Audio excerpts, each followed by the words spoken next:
귀한 찬양 감사합니다. 우리 앞뒤 좌우에 계신 분들과 인사 나누시면서 눈부시도록 아름다우십니다. 여성분들에게는 그렇게 하시고요, 남자분들에게는 눈부시도록 멋지십니다. 이렇게 하겠습니다. 예. 끝까지 입을 안 떼고 계신 분들이 계세요. 한 두 분 정도가 계시네요. 예. 여성분들에게는 눈부시도록 아름답습니다. 남성분들에게는 눈부시도록 멋지십니다. 한 번 더 인사하겠습니다. 눈부시도록 아름다우십니다. 예, 예. 멋지고 아름다운 옷을 입어서 눈부신 것이 아니라 부활하신 예수님 우리 안에 계시니 그 부활의 빛이 발하여 눈부시도록 멋지고 아름다운 줄 믿습니다. 오늘 부활절입니다. 사망 권세를 이기시고 부활하신 예수님, 그 부활하신 예수님이 오늘 여기 우리와 함께 계시는 줄 믿습니다. 주일날 우리는 예배를 드리죠. 이렇게 모여서. 왜 하필 주일인가? 금요일도 아니고 토요일도 아니고 왜 주일인가? 여러 가지 이유가 있는데 우리가 주일에 모여서 하나님을 예배하는 아주 중요한 결정적인 이유 중에 한 가지가 예수님이 금요일에 십자가에서 운명하시고 금요일, 토요일, 주일 사흘 만에 부활하신 날이 바로 주일이기 때문에 그 주일을 기념하고 예수님의 그 부활을 기억하면서 이렇게 모여서 주일에 예배를 드리는 것입니다. 그런 차원에서 보면 부활절은 오늘만이 아니고 매주가 부활절 되는 것입니다. 부활의 기쁨이 우리 주마다 예배 드리는 바로 이 시간 속에 함께 하기를 바랍니다. 이 사복음서 마태, 마가, 누가, 요한 이 사복음서라고 하죠. 사복음서를 가만히 보면은요, 예수님께서 공생의 공적인 생애라고 합니다. 공생애를 3년을 사시는데 그 중에서 마지막 십자가 지시기 일주일 딱 앞두고 예루살렘에 들어가서 그리고 십자가 지시고 부활하는 그 일주일의 기간을 각 복음서마다 분량을 약 절반 이상씩 차지하도록 기술하고 있습니다. 그러니까 예를 들면 마태복음 전체가 28장이에요. 28장의 절반 16장 그 이상이 예수님의 마지막 일주일을 다루고 있습니다. 이렇게 모든 각 복음서가 그렇게 다루고 있습니다. 그만큼 예수님의 십자가와 부활 사건이 매우 중요하다는 거예요. 이 사복음서 전체에서 매우 중요한 두 가지 사건 딱 꼽으라면 십자가와 부활이요, 더 나아가서는 성경 66권에 있어서 가장 중요한 수많은 사건들 중에 중요한 사건 두 가지, 십자가와 부활 사건이 되는 것입니다. 사복음서와 이 성경 66권을 넘어서 여러분 일반 세계 역사 속에서도 수많은 사건들이 있지만 그 중에서 단연 베스트 오브 베스트, 최고의 이야기, 그것은 바로 예수님의 십자가와 부활의 이야기가 되겠습니다. 이유가 있습니다. 죄의 사슬에 매여서 스스로 구원받을 수 없는 인간을 위하여 우리 예수님이 이 땅에 사람의 몸을 입고 오셔서 십자가에 오르시고 십자가의 죽으심으로 말미암아 그 죽으심으로 우리의 모든 죄의 대가를 지불하시고 또한 부활하심으로 말미암아 죄를 이기고 사망을 이기고 사탄을 이겼다라는 그 부활이야말로 모든 이김의 표상이 되기 때문에 십자가 그리고 부활 이 두 가지의 사건이야말로 최고의 복된 소식이다. 그래서 이 이야기를 가리켜서 뭐라고 하죠? 복음이라고 하지 않겠습니까? 여러분이 마귀가요, 예수님이 이 땅에 사람의 몸을 입고 왔을 때 한 번에 알아봤습니다. 저 예수님은 하나님의 아들이다. 사람들은 몰라봤어요. 사람들이 예수님이 계시는 동안에 알아봐야지 저분은 랍비 선생이거든, 혹은 선지자, 그 정도로밖에 인지하지 못했습니다. 그런데 마귀는요, 정확하게 저 예수님이 하나님의 아들이시고 이 땅에 오신 그 목적은 구원을 위해 왔다라는 사실을 정확히 알고 있었습니다. 그래서 마귀가요, 처음에는 예수님의 탄생 그 자체를 막으려고 했습니다. 그래서 당시 로마 시대의 헤롯 왕이라는 그 왕의 마음을 충동해서 예수님 시대에 태어난 모든 남아들을 다 죽이게 했습니다. 그러니까 예수님 탄생을 막으려고 했던 것이지요. 이때에 마리아와 요셉에게 천사가 알려줍니다. 피할 길을 예비해 줘요. 그래서 애굽으로 피신함으로 예수님의 그 생명을 보존하게 되지요.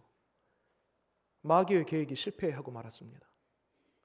이후에 마귀가요, 이 사람들을 충동하고 자극하고 선동하기 시작하는데, 가장 가까이에 있었던 예수님의 제자 중에 가론 유다라는 제자의 그 생각 속에 예수님을 팔 생각을 집어넣습니다.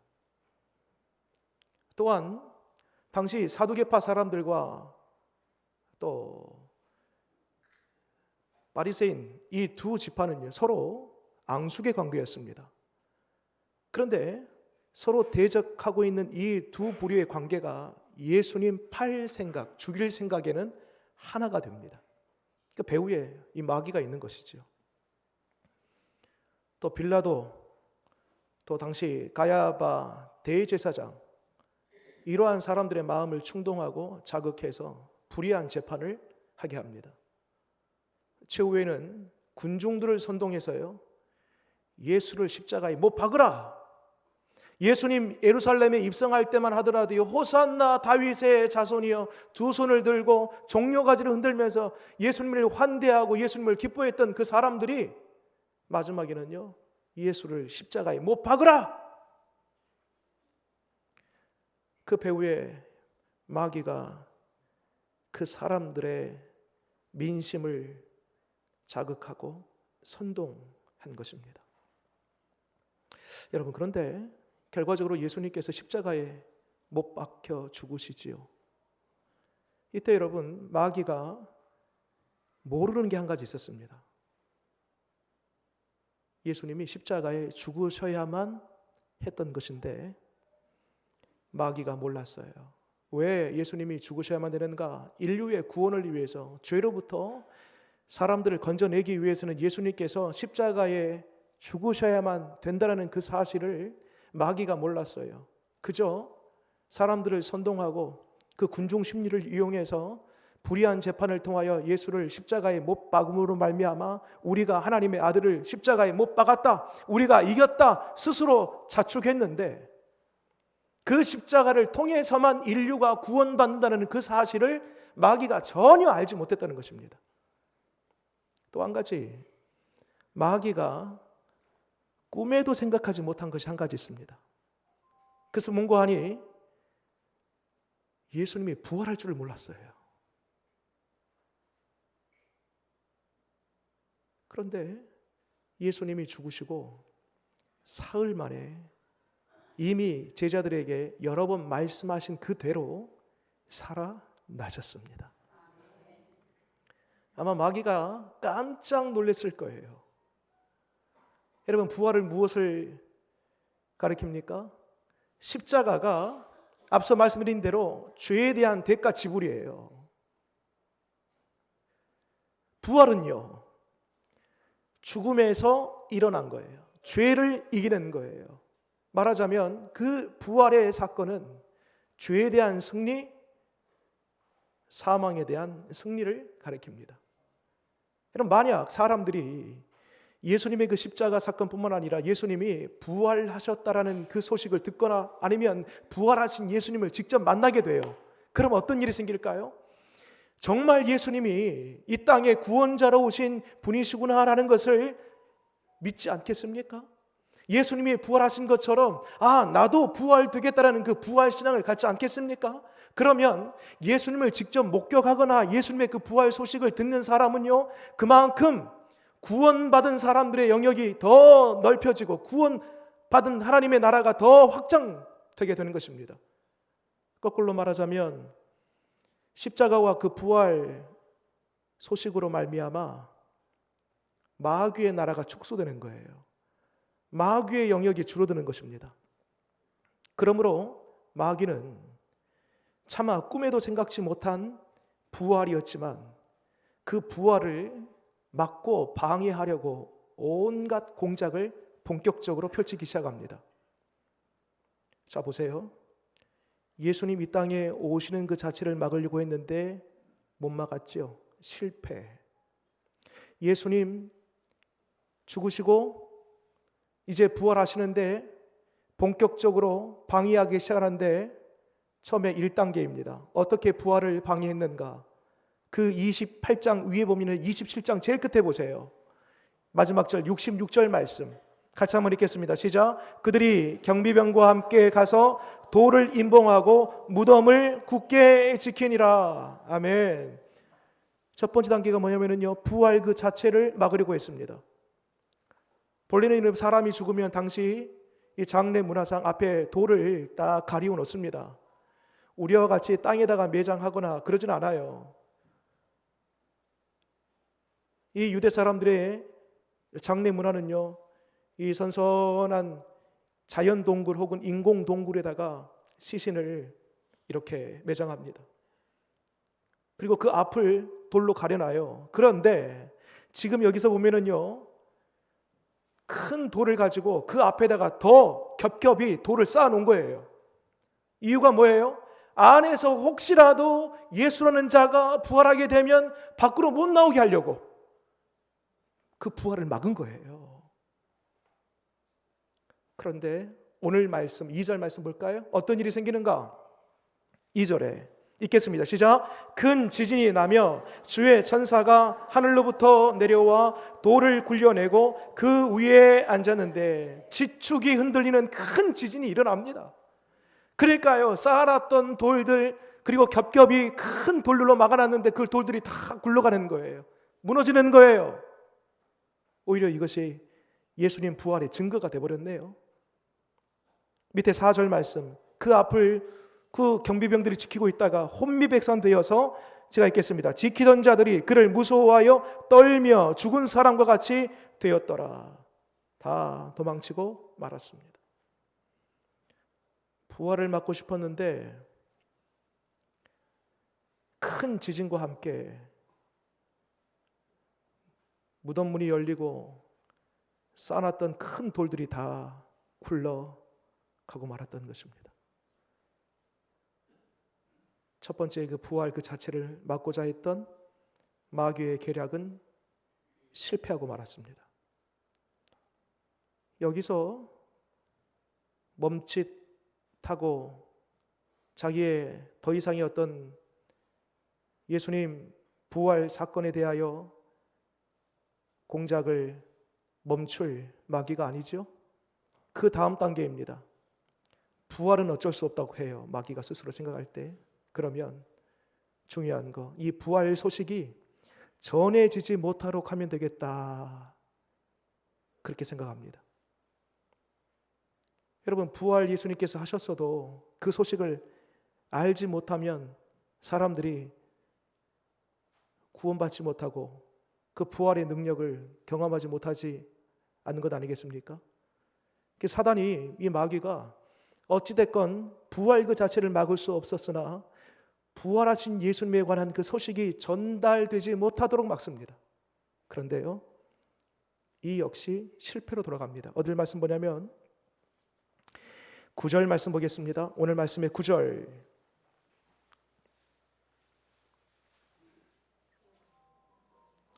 8절부터 읽겠습니다. 8절입니다. 시작. 그 여자들이 무서움과 큰 기쁨으로 빨리 무덤을 떠나 제자들에게 알리려고 다름질을 할새. 9절입니다. 예수께서 그를 만나 이르시되 평안하냐 하시거늘 여자들이 나아가 그 발을 붙잡고 경배하니.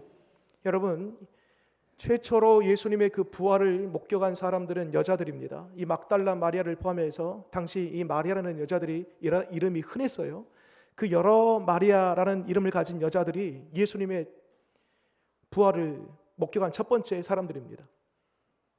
부활을 목격하니까요, 가슴이 뜨거워집니다. 부활에 대하여 이야기하지 않으면 안 될 수 없는 그 뜨거운 마음을 갖습니다. 그래서요, 오늘 이 8절에 말씀드려요. 표현대로라면 다름질할세 빨리 가서 부활의 그 이야기를 전하고 싶었던 것입니다. 여러분, 어디까지 달려갔냐면요, 이 여자들이 제자들에게 그 부활의 이야기를 알리니까요, 이후에 제자들이요, 예루살렘 전 지역을 다니면서 그 부활 소식을 전합니다. 더 나아가서는요, 제자들로부터 부활 소식을 전해들은 사람이요, 이 팔레스타인 전 영역을 다니면서 부활의 소식을 전하고요, 더 나아가서 예수님의 제자들과 그 소식을 전해받은 사람들이요, 팔레스타인을 넘어서 각 대륙별로 아메리카, 유럽, 또 남쪽으로는 아프리카 5대양 6대주를 다니면서요, 온 세계 열방의 부활의 소식을 전하게 됩니다. 그러다가 1885년 4월 5일, 공교롭게도 오늘 날짜하고 딱 맞아떨어집니다. 그날도 부활절이었습니다. 우리 최초로 이 땅에 인천의 제물포항을 통해서 들어오신 두 분의 선교사님이 계십니다. 언더우드 선교사님, 아펜젤로 선교사님이세요. 그 두 분의 선교사님이 1885년, 지금으로부터 약 130년에서 140년 전에 부활 소식을 가지고 부활절날 이 땅에 첫 발을 내밀어서, 그리고 이후로 이 두 선교사님을 통해서 부활의 소식을 들은 많은 사람들이 팔도 광산을 다니면서 각 지방, 도시, 면, 리 단위를 다니면서요, 그 부활의 소식을 전하게 됩니다. 그리고 여러분, 이 관산 땅에도 부활의 소식이 전해지고, 마침내 오늘 이 자리에 이미 그 부활의 소식을 들은 우리가 부활의 예수님을 기뻐하고 부활의 예수님을 찬양하고 예배하고 있는 것입니다. 마귀는 그 부활의 소식이 어떻게든 전해지지 않기를 위하여 공작을 폈지만은 막을 수 없었습니다. 여기에서 그만둘 마귀가 아니죠. 여러분, 마귀가 얼마나 집요하고 교활한지 몰라요. 그 다음 단계가 있습니다. 오늘날 이 시대에도 이 마귀의 방법이 조금 통하는 부분이 있습니다. 소식이 각 나라별로 또 각 지방별로 저 오직까지 그 부활 소식이 전해지는 것을 막지를 못했는데, 그 다음 마귀의 전략 보세요. 들었지만 믿지 못하게 합니다. 마귀의 방해 공작이에요. 여러분, 이 대한민국에 웬만하면은요, 예수님 부활하셨다라는 그 사실을 다 들었을 거예요. 오늘같이 대대적으로 부활절이 되면은 매스컴을 통해서요, 예수님 부활에 관한 그 소식이 전해지고, 믿지 않는 자들도 오늘 부활절이라는 것을 인지합니다. 마귀의 전략, 들었어도 알았어도 그 부활하신 예수님을 믿지 못하게 하는 거예요. 마귀의 전략입니다. 여러분, 그러나 예수님 부활하셨다라는 증거는 차고도 넘칩니다. 빈 무덤이 증거요, 오늘 혼미백산에서 도망가는 이 모습 자체가 예수님 부활했다는 증거요, 또한 지금까지 어떤 뉴스를 들어보건대 예수님의 시신이 발견됐다, 예수님의 그 뼈 한 조각이 발견됐다, 어디에서도 들어본 바가 없습니다. 또한 결정적으로 예수님께서 부활하셨다라는 강력한 증거가 되는 것은 제자들의 예수님 보기 전과 예수님 부활하신 모습을 본 이후의 모습, 삶이 완전히 달라졌습니다. 예수님 부활하신 몸을 보기 전에는 이 제자들은요, 피하고 숨고 소극적인 그러한 삶을 살았습니다. 다 숨어 있었어요. 혹여라도 예수님처럼 붙잡혀서 나도 십자가에 처형당하면 어쩌지라는 그런 두려움으로 다 피해서 피동적인 삶을 살았습니다. 그런데 이 제자들이 예수님을 만나요. 그 부활하신 예수님을 목격한 이후로 가슴이 뜨거워지고 이제는 숨어 있었던 그 자리를 박차고 나와서 담대하게 주의 복음을 전하면서 심지어는 자기를 핍박했던 사람들에게까지 나아가 예수님 부활의 소식을 전하게 됩니다. 피동적이고 수동적인 삶에서 능동적이고 적극적인 삶으로 변화되었던 것입니다. 여러분, 이것만큼 예수님의 부활이, 예수님께서 부활하셨다는 이 강력한 증거가 또 어디 있겠습니까? 여러분, 이처럼 예수님은 확실히 부활하셨음을 믿으시기 바랍니다. 마지막 단계입니다. 사람들로 하여금 믿지 못하게 해요. 그건 말도 되지 않아. 그건 비상식적인 얘기야. 이 현대사회, 이 최첨단 과학시대에 죽었다가 살아났다고? 불가능한 일이야 라고 하지만 차고 넘치는 그 부활의 증거들을 통하여서 우리는 예수님 부활하셨음을 믿습니다. 마지막으로 한 가지는 뭐냐면 그것을 믿어도 우리 삶에 부활의 능력이 나타나지 못하게 하는 것, 마귀의 전략입니다. 자, 오늘 예수님께서 부활하신 이후로 이 여자들에게 어디로 간다라고 얘기했어요? 그 지명이 나옵니다. 자, 먼저 보세요. 7절 말씀 보세요. 7절 같이 읽겠습니다. 시작. 또 빨리 가서 그의 제자들에게 이르되 그가 죽은 자 가운데에서 살아나셨고 너희보다 먼저 갈릴리로 가시나니 거기서 너희가 배우리라 하라. 보라, 내가 너희에게 일렀느니라 하였거늘. 그러면서 10절 말씀 또 읽겠습니다. 10절 읽습니다. 이에 예수께서 이르시되 무서워하지 말라. 가서 내 형제들에게 갈릴리로 가라 하라. 거기서 나를 보리라 하시니라. 아멘. 어디로 가신다고요? 갈릴리. 여러분, 이 갈릴리로 내가 갈 것이다 라는 이 말씀은 일찍이 예수님께서 십자가 못 박히시기 전에 이미 말씀하셨어요. 내가 부활한 이후로 갈릴리로 갈 것이다 약속해 두셨습니다. 그리고 오늘 부활하신 이후에 여자들에게 처음 나타나셔서 말씀하신 것이 바로 이전에 십자가 지시기 전에 말씀했던 그 내용을 한 번 더 말씀하시는 거예요. 내가 갈릴리로 가리라. 질문 드립니다. 왜 하필 갈릴리예요? 왜 하필 갈릴리죠? 여러분, 당시 예루살렘은요 수도입니다. 이스라엘에. 그때가 유월절 절기를 보내고 있으니까 최소 100만 명에서 200만 명 가까이 되는 수많은 사람들이 거기에 아직까지 움집해 있어요. 그러면 부활하신 예수님이 그 수많은 사람들 앞에 감으로 자신의 그 부활을 확실히 입증하고 그 많은 사람들 앞에서 부활의 몸을 보임으로 정말 예수님이 구주가 되시는구나 라는 것을 확실히 드러내 보이는 장소가 예루살렘 아니겠습니까? 그런데 왜 갈릴리, 그 변방, 누구도 알아주지 않는 그 시골 마을 갈릴리였을까요? 이유가 있습니다. 여러분, 예수님의 주된 사역지가 갈릴리입니다. 갈릴리에서 제자들을 부르십니다. 그리고 제자들도 그 갈릴리에서 그동안 쭉 살아왔고 예수님과 그곳에서 동고동락했습니다. 예수님이나 제자들이나 갈릴리는 삶의 근간이었습니다. 부활하신 예수님께서 왜 갈릴리로 가신다고 했을까? 그것은 부활의 능력이 너희들 평범한 일상 속에 지금 너희들이 지내는 그 삶 속에 나타나야 된다라는 주님의 암묵적인 그 뜻이 함의되어 있는 것입니다.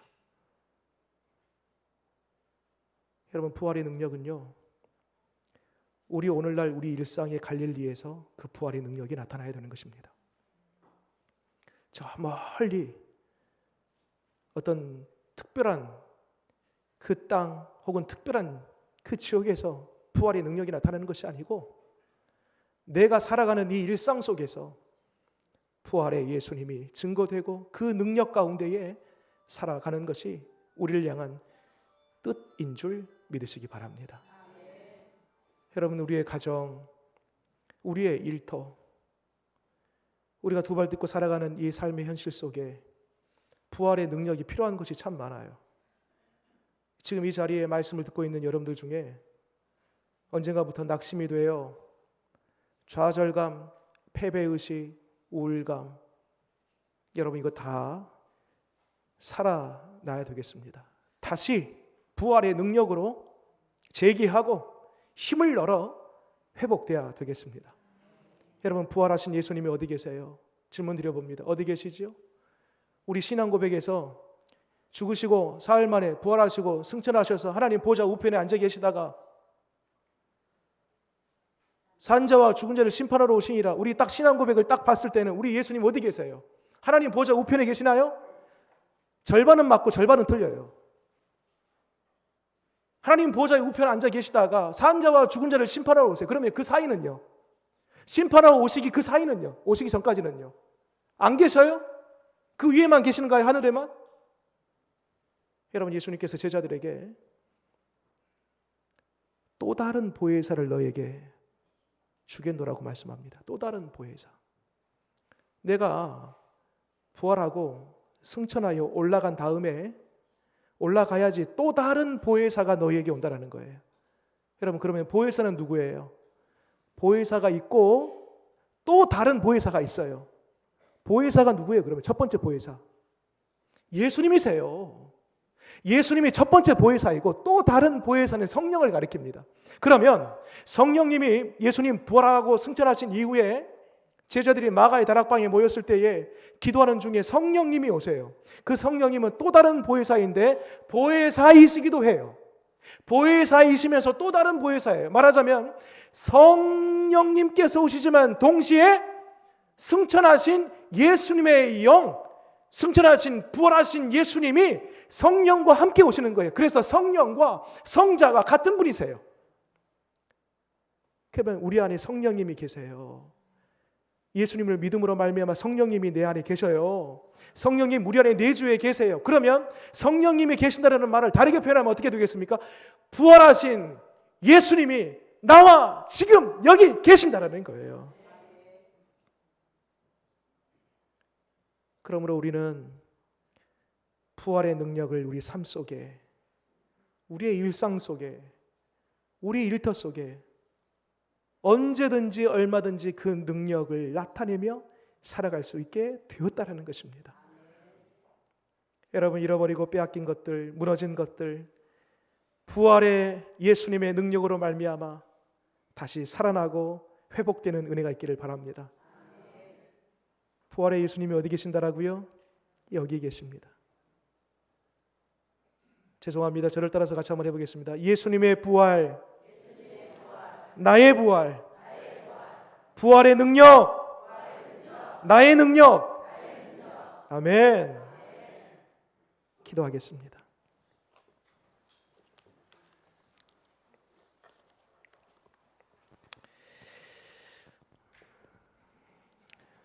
나를 구원하시기 위하여 예수님 십자가에 오르시고 예수님 십자가에서 죽으심으로 말미암아 나의 죄 값을 지불하시고 뿐만 아니라 예수님 부활하심으로 말미암아 완전히 죄를 정복하고 승리하셨습니다. 그 부활의 예수님 내가 들었고 알았고 믿습니다. 또한 그 부활의 예수님이 내 안에 계셔서 그 부활의 능력대로 나도 얼마든지 그 능력 안에서 살아나고 회복되는 경험들을 하며 살게 될 줄 믿습니다. 부활의 예수님, 저 멀리 하나님 보좌 우편에만 앉아 계시는 분이 아니고 오늘 여기 성령과 함께 우리 가운데 계시는 줄 믿사오니 부활의 능력이 내 삶 구석구석에 나타나게 하시옵소서. 잃어버리고 사라지고 무너진 것들 다시 재건되게 하시고 되찾게 하시며 부활되게 하여 주옵소서. 예수님 이름으로 기도드립니다. 아멘.